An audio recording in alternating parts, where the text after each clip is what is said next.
when I was a young consultant, something happened which left a mark on me for the rest of my career, which has been some time.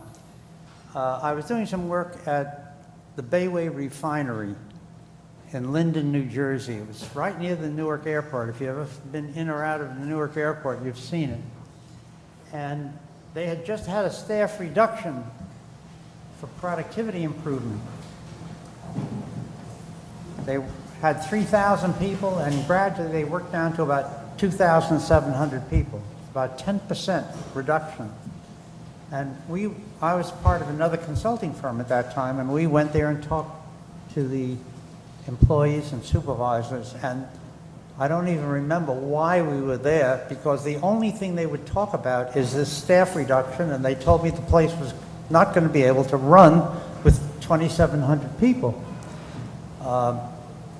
They said, well, maybe the other units had too many people, but not ours. We were tight. And one fellow leaned over and put his face in mine, and he said, listen, Schaffer, we're pumping 150,000 barrels a day of highly volatile material. If this place goes up, we're not only going to take the refinery, but the whole city of Linden, New Jersey. I'll never forget, he was they all felt that way. And I was young, sort of starting out in the field. I was not the head of the team, so I told the head of the team, I said, maybe we should tell the client that they've gone too far. And we were debating it. An event happened that made the debate academic, which is there were two unions trying to get into this place, and they were vying for the workers' affiliation for when the vote came. And as part of this, some people walked off of one of the units to demonstrate. And if you've ever driven past these refineries, you see everything's connected to everything else. You cannot shut off one unit. You have to bring it all down in concert. And so the supervisor stepped in and kept this unit going, keep it from getting in trouble, and thinking the fellows would be back soon. But instead of the fellows coming back soon, others walked off, and eventually all of the working population of the plant were outside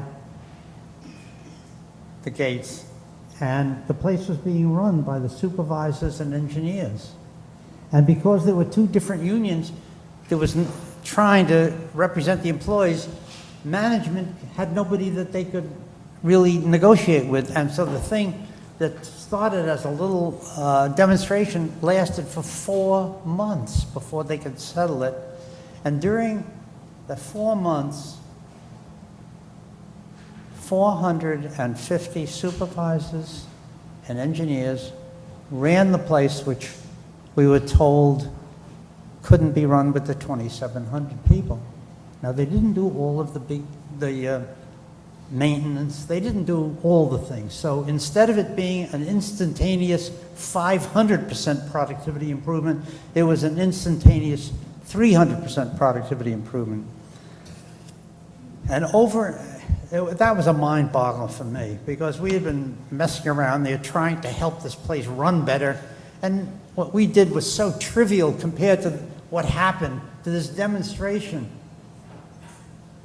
that when the thing had to be run differently, it was run so much better. Now, I'm going to take one moment and ask you to each write down, if you don't have paper, write it down on an imaginary sheet. What is it that happens in organizations when there's a must-do situation like that and they perform at that level? What causes it? What's going on? Take a moment. I don't see you writing. Write it down. I really mean it. Because when you write, you're going to think. I want to get about a half a dozen examples. Somebody over here that I'm pointing, one of you. How about you? Give me one of that you wrote down. Yeah, loud. Say it again. Confusion? Is that what? Okay.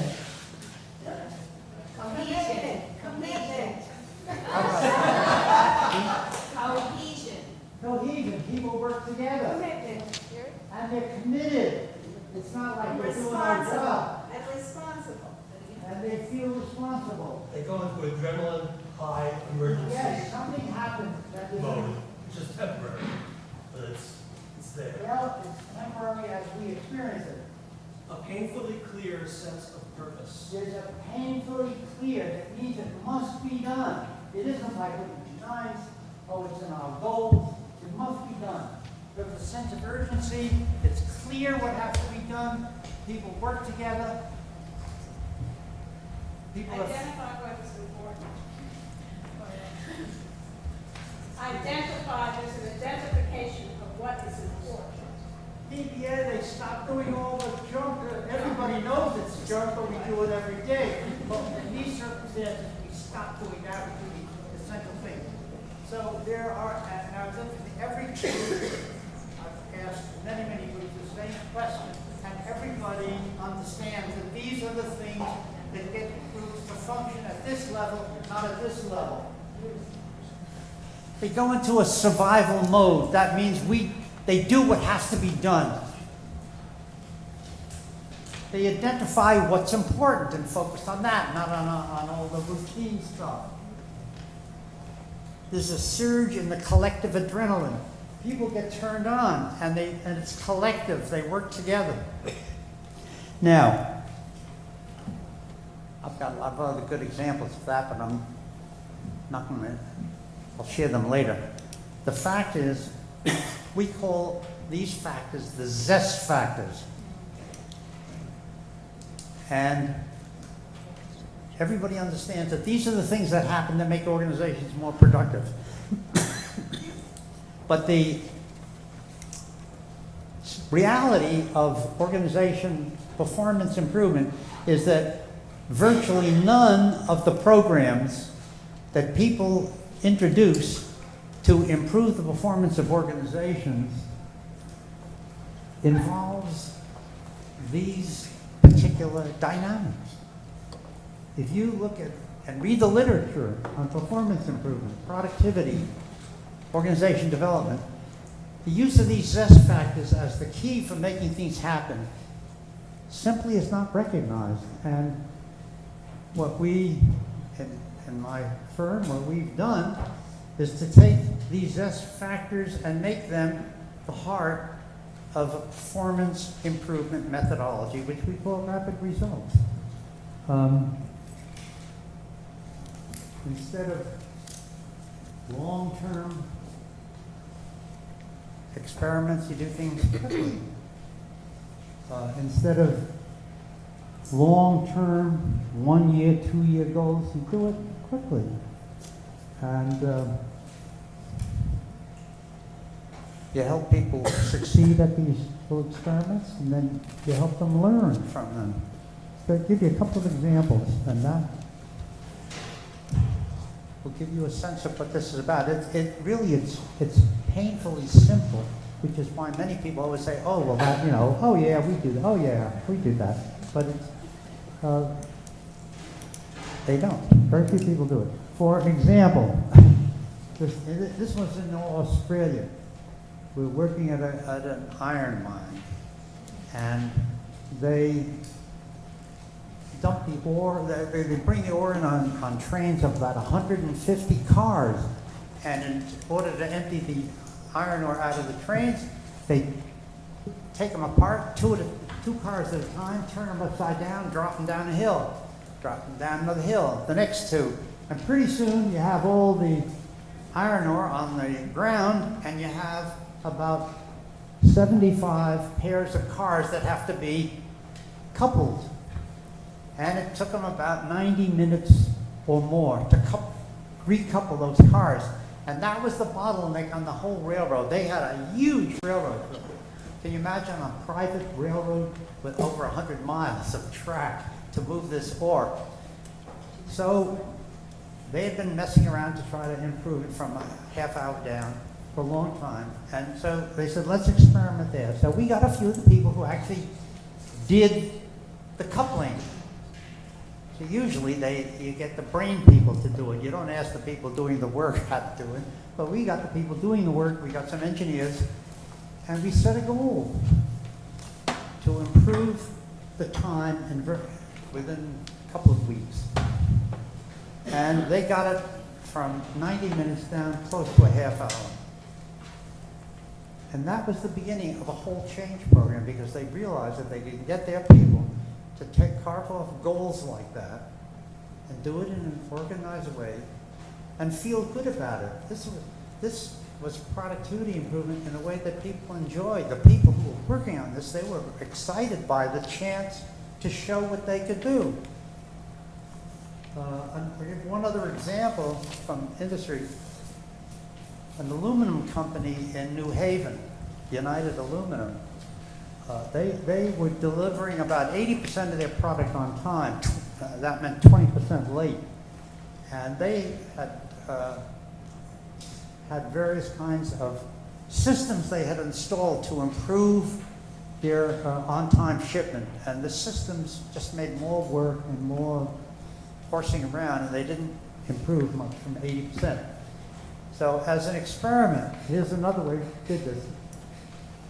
We had them set a goal for how much they would ship, not next year, but in about, I think it was a month or 5 weeks.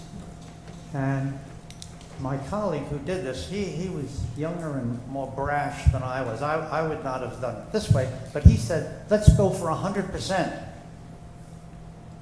And they said, oh, you're joking.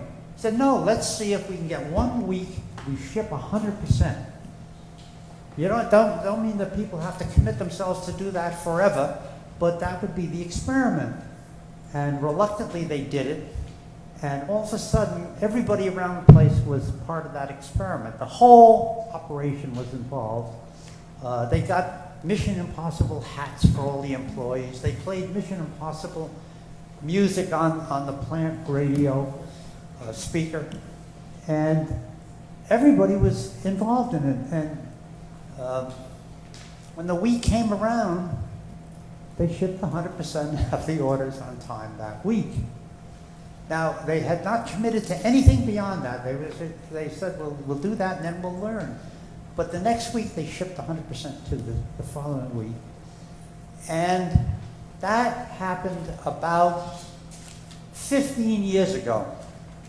And when you go home, go back to your computers, you look up United Aluminum, their first page that comes up that says on-time shipment, last 3 years, 99.3, 98. They've been at that level ever since that experiment. So those are examples. Let me just give, and Say Yes to Education. We're collaborating with them. Experiments in education, the teachers get together and decide how they're going to experiment, and then they go and do it, and God knows, they may take the whole semester and see how they are at the end.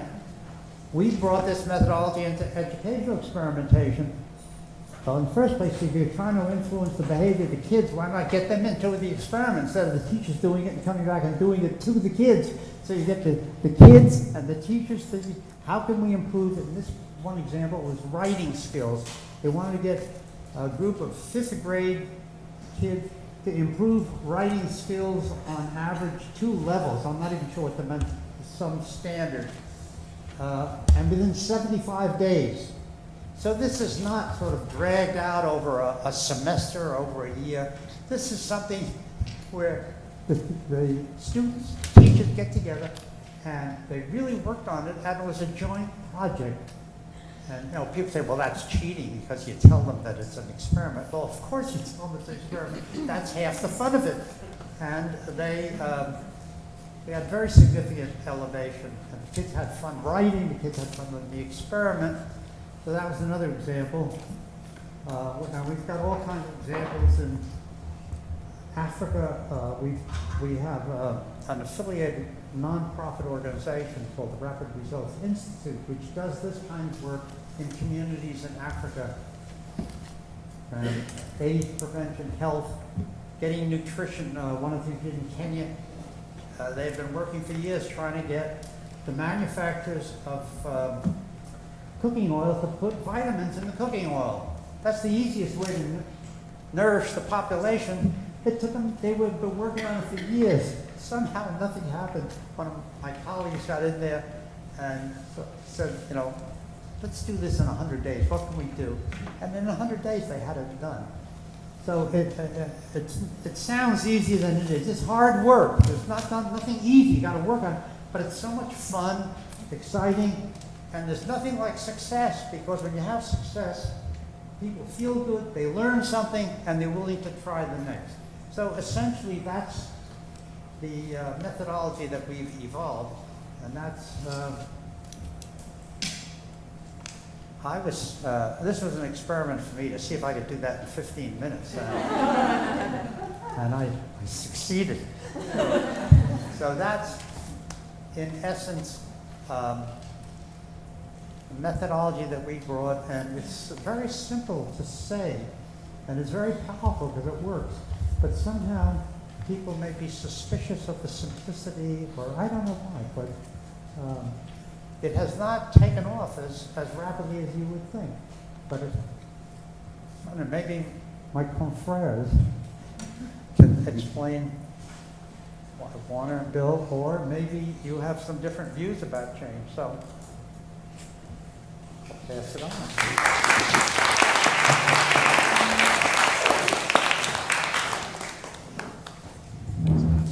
I haven't lectured since last Wednesday, and so when I don't lecture for a while, I begin to get kind of the shakes and so forth. So we're going to take 2 hours now for me to get to feeling better. How about 7 minutes, something like that. I was privileged to give the citation for Bob's award today in terms of being honored as one of the alumni of TC that's accomplished a lot in his life. And he gave you some examples right there of where his success lies, and that is in his consulting business. Now, what is exceptional here is that his consulting business is over 50 years old. Most organizations don't last more than 5 years, or 15 at the most, so it's most unusual. Therefore, he's had some success, for sure. Otherwise, he wouldn't be in business. However, he's an exception. In terms of organization change efforts, whether planned or unplanned, 70% fail. So only 30% really have some degree of success with respect to change. So he's an exception. And you can tell why: his energy, his zest, his upbeat, his optimism, and that's contagious, isn't it? So I'm now going to move us into a deep state of depression.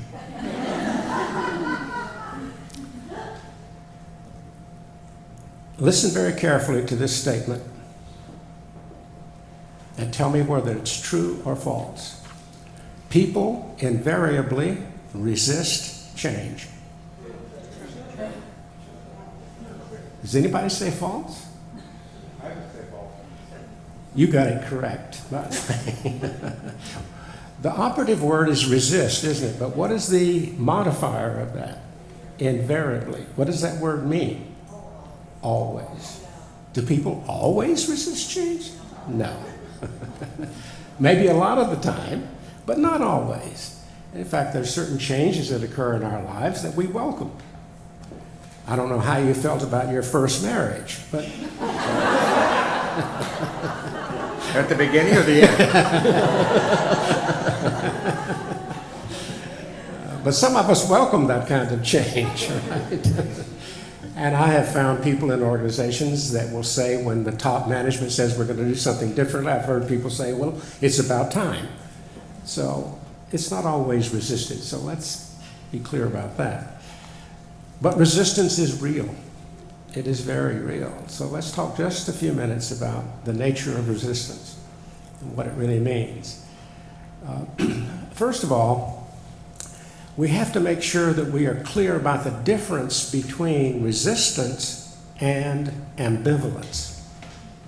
Sometimes we see people being ambivalent about what it is we're trying to do, and it's not necessarily resistant. It is, I just don't know. I'm not sure. It makes me feel uncomfortable, but tell me more, maybe implicitly that is being said. So the first step in your diagnostic trip, when you're trying to bring about change and you encounter something that you think is resistance, is it really? Or is the person just on the fence and wanting more information? I've made that mistake myself. There's a reason why it sticks with me. When I was trying to bring about change here, in the program here, and I thought one of my faculty members was really resisting me, and I got obstinate. But really what she was doing was wanting more information. And I finally figured that out. But we had a row for a while there. And speaking of resistance in organizations, what is the most resistant to change organization in the world? Besides the Catholic Church. It's probably a university. You have your own list, probably. Mine is at the top, is the university. So living in it and trying to change it is difficult for sure.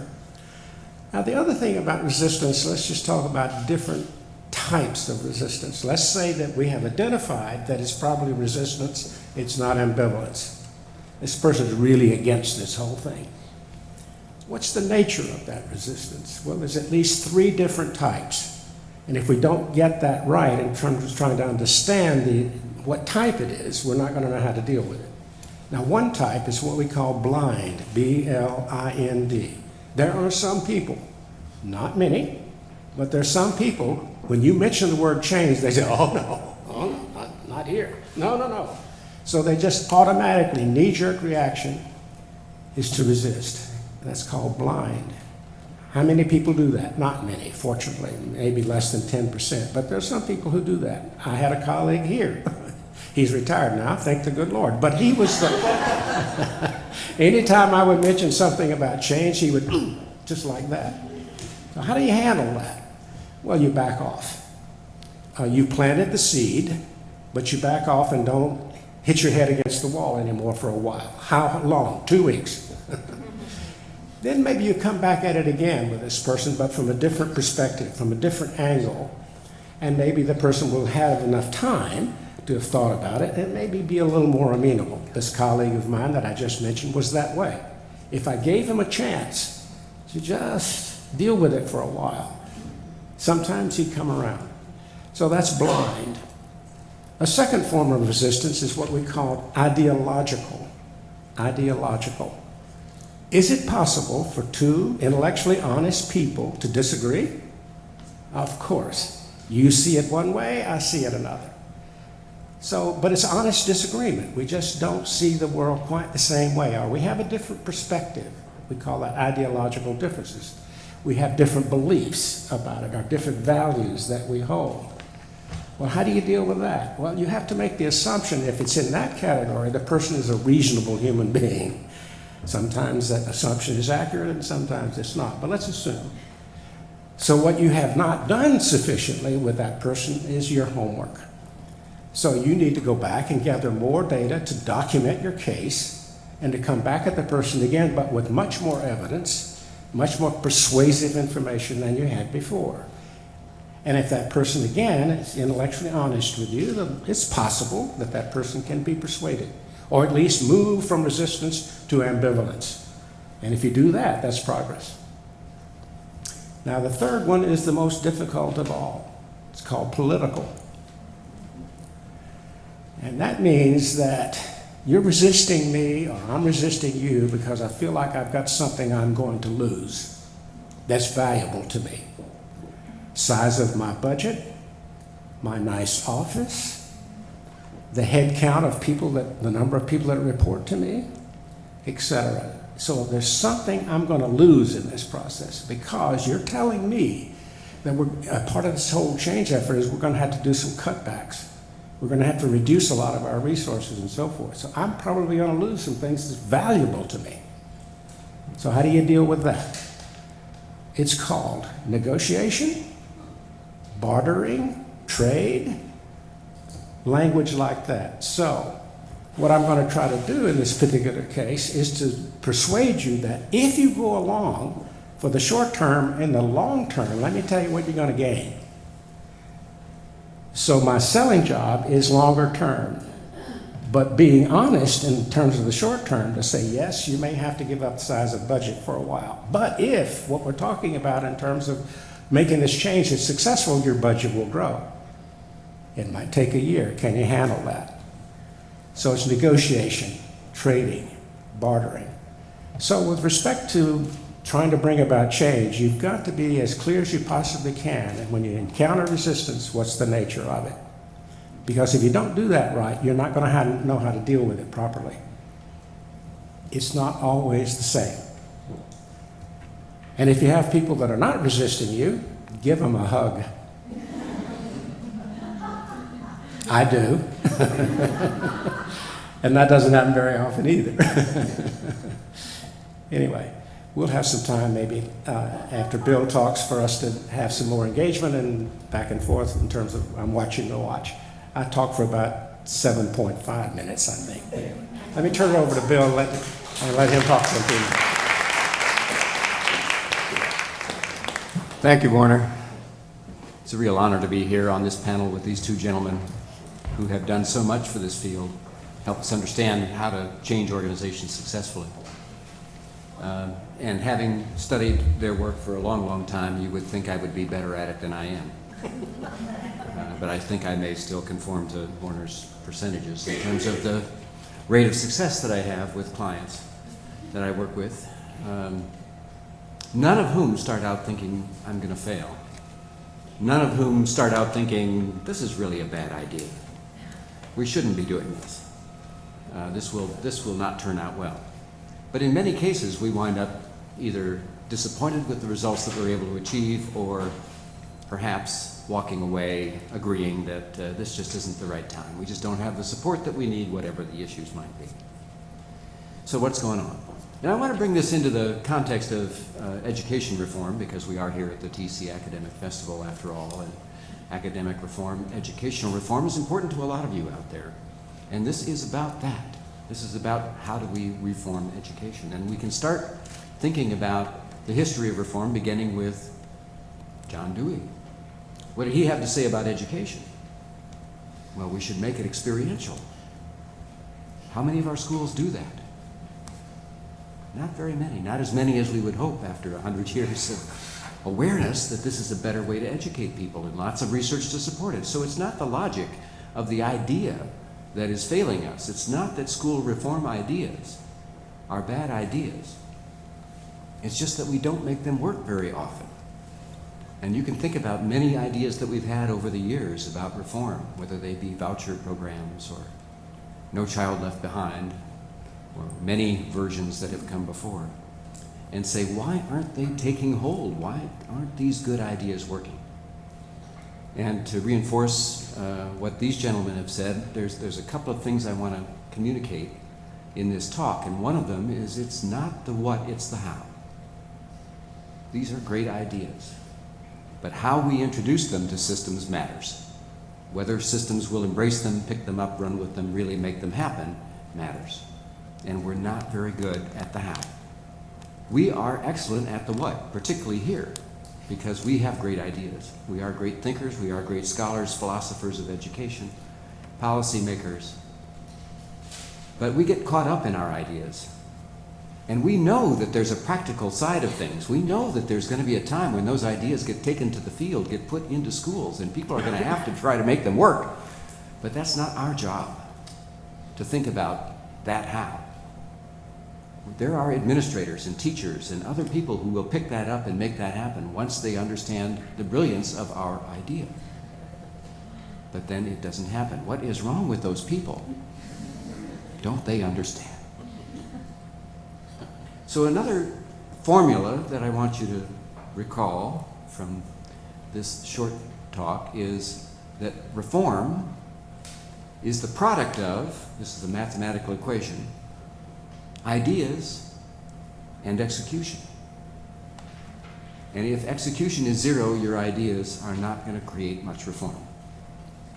Bad ideas don't go very far towards creating reform either. We don't want those. And we argue a lot about ideas, trying to decide which ones are good and which ones are bad before we ever take a step towards implementation, but somehow we manage to decide that we do in fact have some good ideas, but we don't spend nearly enough time thinking about how we execute. And you heard Bob talk about the fact that a lot of change programs fail because we try to make them too complicated, and we try to stretch them out over years, and we don't get the right people involved in them, and we make it too hard for people to take the next step, which can be a small step that helps us make progress and feel good, to have some reinforcement, to begin to feel positive energy that can come from making things better, which is what people want. We all want to see the joy in students' faces as they're in the classroom. We want them to get better test scores. We want them to have successful lives and careers. We love them to come back and say, "You were my favorite teacher. That was the best subject I ever took in my life." And we can't do that if we're constrained by what we teach and how we teach, and it's wrong. And so we want to be a part of making it better. We want to be part of making our children's futures better. And we realize that we can't do that within the context of the limitations that we face in our school systems and then in our community. The lack of support that we have from parents or from other parts of our communities who need to get involved to help our children lead safe and productive lives, as we heard our speaker this morning say, to embrace new technology, to be able to get education and information to parts of the world where it doesn't exist today and where it's so badly needed. We need reform, and that's a good idea. But as you heard in the stories this morning as well, it doesn't always go as planned. You have to move your office because the conflict overruns what you're trying to do in your project that is there to make things better. Execution is where the rubber meets the road, and we don't spend enough time on that. Now, what we know from about 75 years of studying change in organizations is that most of the problems that we run into around execution don't happen in execution. We think they do. We think, oh, it just didn't get it right when we took it out to the field. They just didn't implement it correctly. They didn't understand the idea. If I could explain it to them more clearly, they would understand it, and of course they would know how to implement it. But in fact, that's not where most of the failures occur. Most of the failures occur up front, before people even hear about the idea. We start failing the minute that we start thinking about the idea without the people who are affected by the change. And that's what Robert was saying.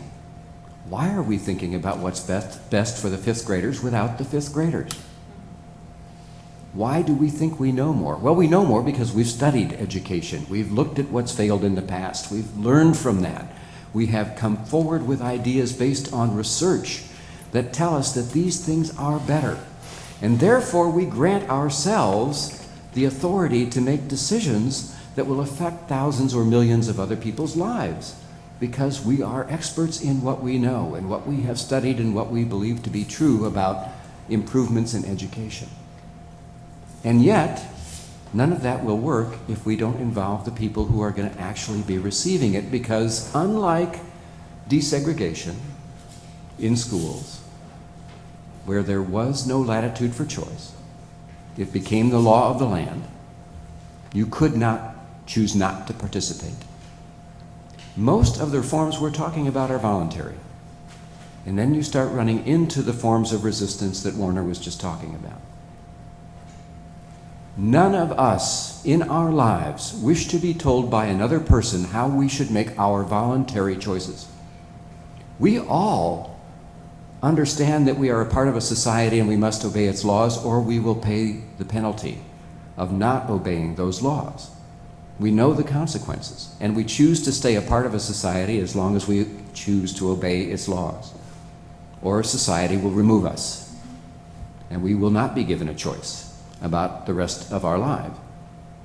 But in the rest of our lives, where there is freedom to choose, we don't want to be told.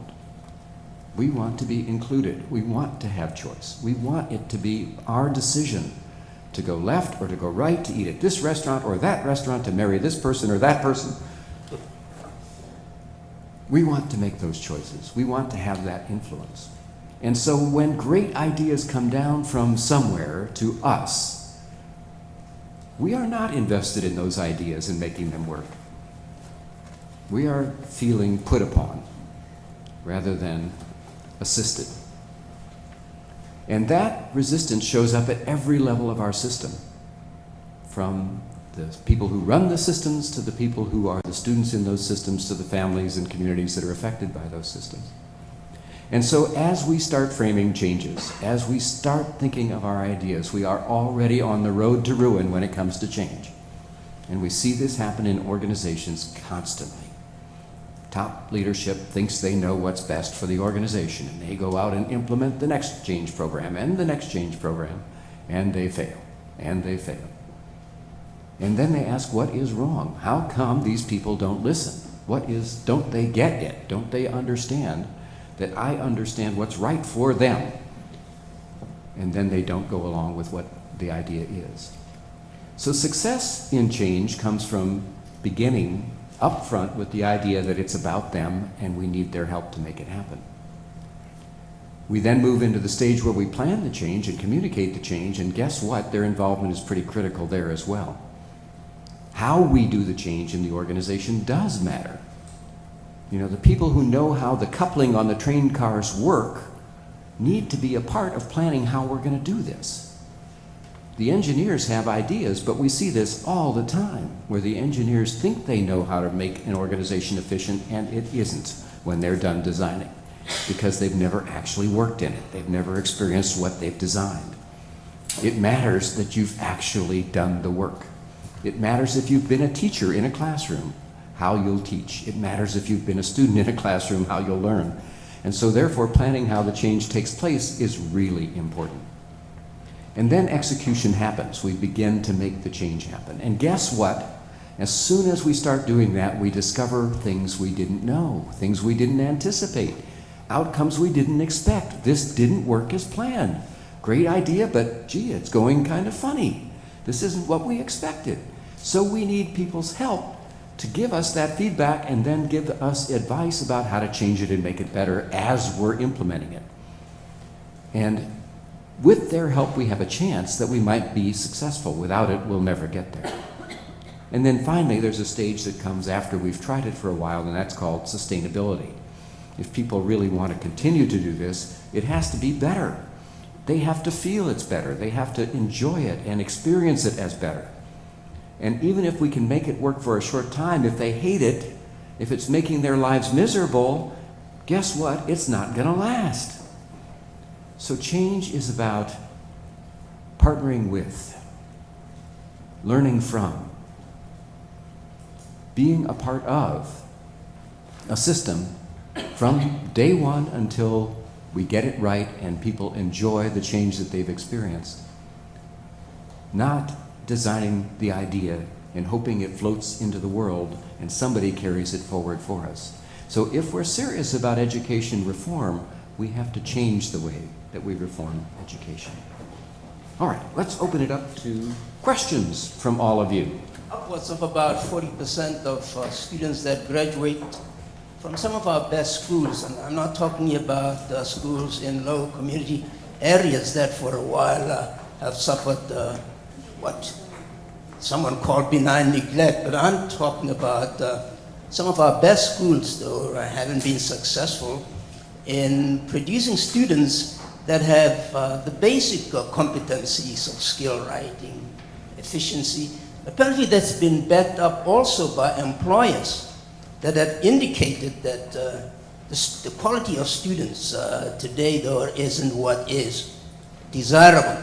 The question for me is, what systems change can you suggest to upgrade this performance? As a concerned parent, I'm quite prepared to pay the educational tuition that I'm paying for now, but I want to see results.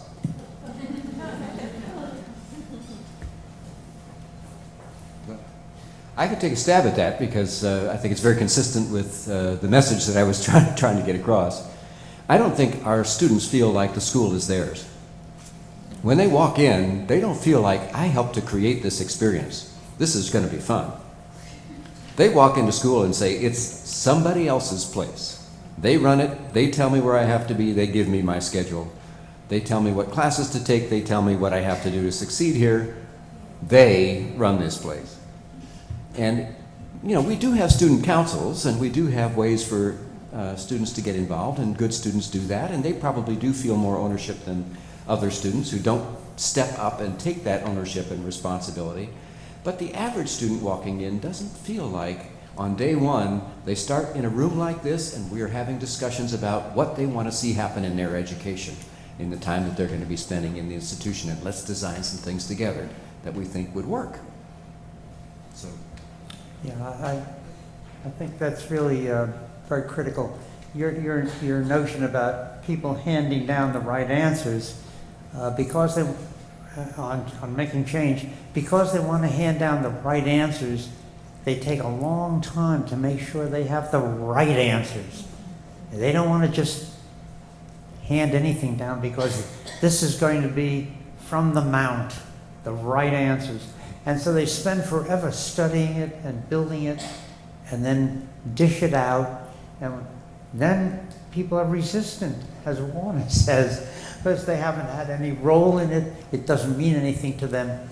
And the sad thing is that schools are like this, and then these are the people who come and fill our organizations. And we want creative organizations, we want innovation, and the answer is, as Bill was suggesting, is you have to reverse the notion of the experts taking forever to create the right answers, and rather get together with the people they're trying to change, the students, and experiment.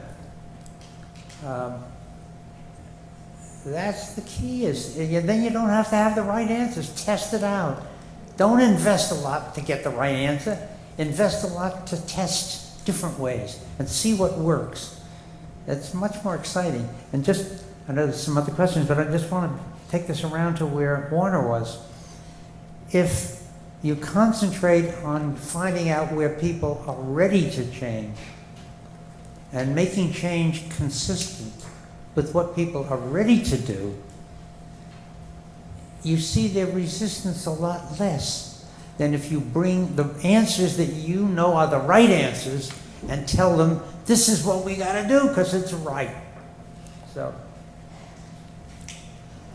There's the culture of education has been based on preparing people to work in factories, to be obedient, to have enough literacy to learn a job, and this has been well documented. And now we're talking about a sea change. We have to change the culture of the school to get them to a point where they will experiment with something new. I'm entrepreneurial in my old age. I have a new company that's 3 years old, and we are trying to do just that. And what I want to know from you is, do you think now, with the Common Core standards now being the new law of the land that's been adopted by 47 states, which are going to, quote, ask people who know how to do stuff to unpack their process, because the emphasis is going to be on process rather than on recall and answers. Is this, how can you use this to affect what we're looking at has to become a sea change in education? Well, if people begin to experiment and they have some success, they'll have the confidence to do a little more. But they want to scale it up so fast. They're looking for the formula. Well, if you're successful, you can scale up very fast. I don't think most people have experience getting organizations to make some slight changes, having success, and then scaling it up. It can be scaled up very rapidly. But you do have to have a foundation of, let's experiment, let's try it, and if it works, let's have mechanisms. If we've done it in one place, let's now do it in 10 places. If we do it in 10 places, let's do it in 50 places. It can be done. I don't have the time, but I can give you examples of that. And particularly because as well as... I haven't got 30 years, that's not... No. Look, if you don't have 30 years, you know I don't have 30 years. So I'd like to see it, and as Bill says, if it's fun, it'll go much faster than if you're pushing the ball up the hill against people's resistance, and that's why the point that made about resistance, we have to really turn that around and find out how to tap into the readiness rather than fighting the resistance. Hi. I very much am in keeping with the models and the discussion. However, in public education in particular, we live in we're now in a place where it has to be research-based, data-driven, and preferably they want quantitative data, as opposed to what I'm hearing, a very kind of qualitative discussion with persons in the setting. And so how do we merge what I think is a very workable piece with this data-driven decision-making? Isn't that the way we talk about it now? Well, let me just start the response and then others can jump in. One of the great things about working with corporations is that all they care about is making money. You know, they don't care about the research, they just want to make money. So when Bob works with organizations and he gets them to try something and they say, wow, look what just happened, we're making more money, that's exciting to them. We don't seem to have that attitude about education, about being focused on, we did have a reform along the way, you know, that we had to go through that was called results-based education or outcomes-based education, right? But if we really cared about outcomes, we would work with Bob and say, work with our schools and show us what you can do. Show us the outcomes. That's research. We actually made something happen that was better and different. Wow, that's cool. Yes, this informal experimentation is not antithetical to measurement. One of my retired partners is working with the education system in the city of Bridgeport, which is a somewhat troubled system. He does, with the teachers, experiments in classes. You can get the kids together and agree on what they're going to work on, whether it's reading, arithmetic, whatever skills, and then say to them, all right, how are we going to measure that? My God, that in itself is a fantastic lesson for them. Don't just let's do things, let's measure it. Wow, they learned how to do an experiment. They figure out how you measure it. That's part of the lesson. And so it isn't just, oh, let's horse around. It's let's do an experiment and let's measure it. And it's the most disciplined kind of research that you want to do. Who wants to just do stuff without measuring it, without doing good, solid research? It's just that you don't have to make it a 2-year project and go out and get $10 million to do it. You can do it in various places and build on it, write about it, measure it, get people turned on, and most of all, have fun doing it. Does that respond to the notion of research? Yes, I'm not talking so much about research. I mean, that was when you filled out a grant for the federal government, your documentation had to include quantitative research-based rationale. I'm saying that in public education at this point, so much of it is from the top down. And it is, the first thing they say is, it needs to be data, the pushes in schools to have it data at the state level, at the school level, they want it data driven.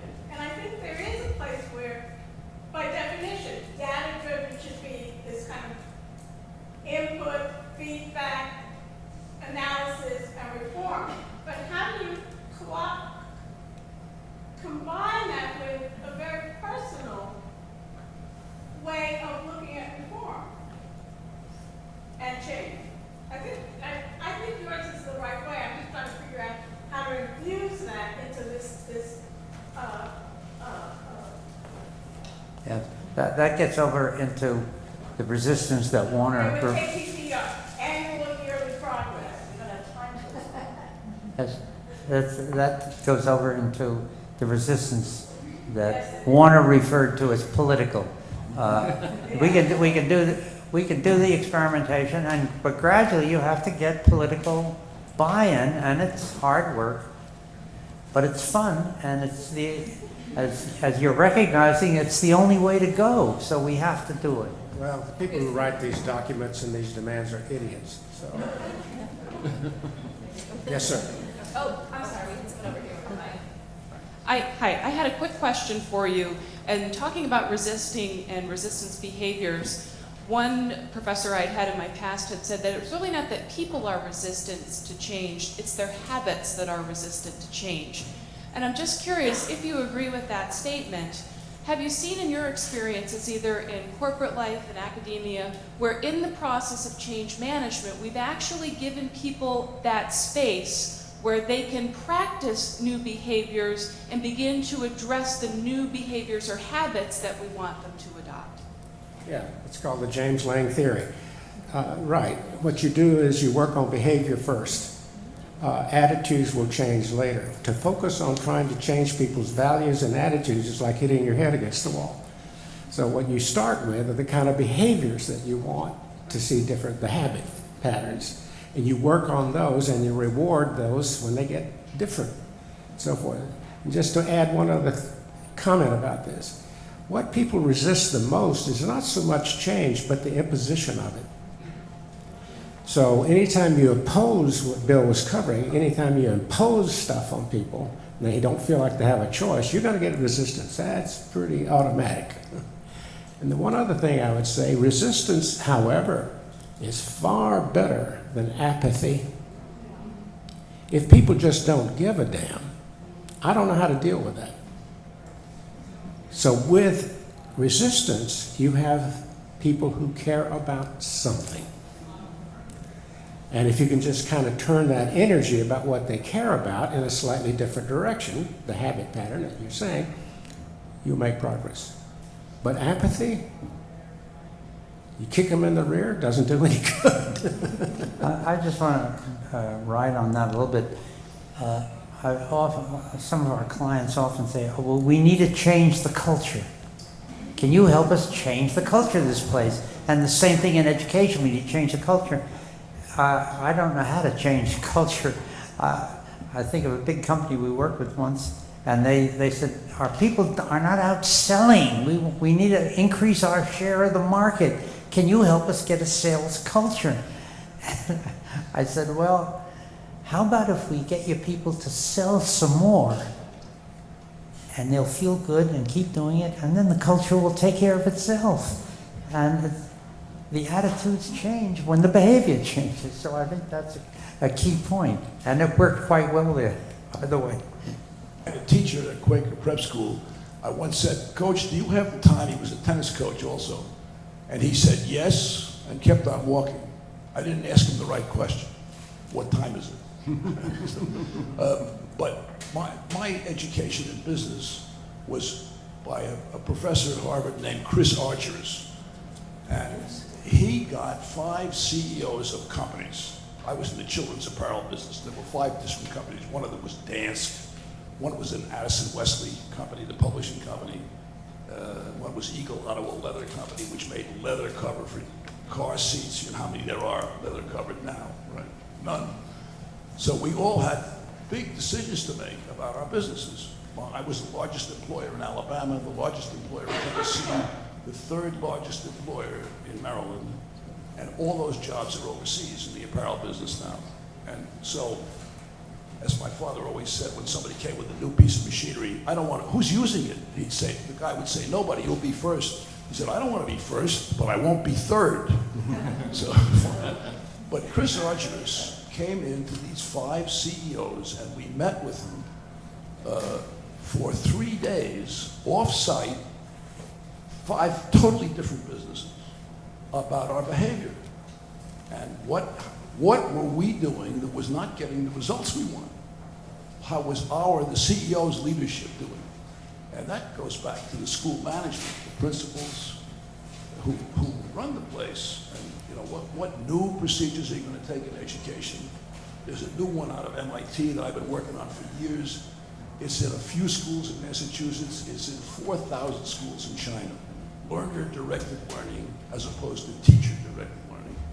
Now, it doesn't work for languages, but it works for science and math and history. What would have happened if Napoleon had turned left instead of right, you know?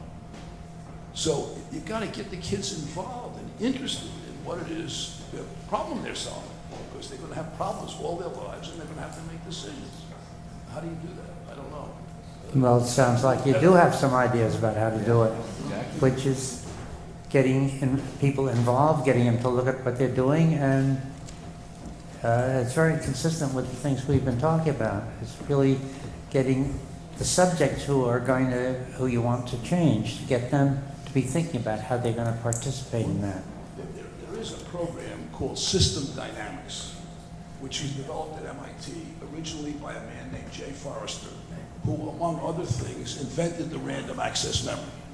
Before that, IBM was a typewriter company. Yeah.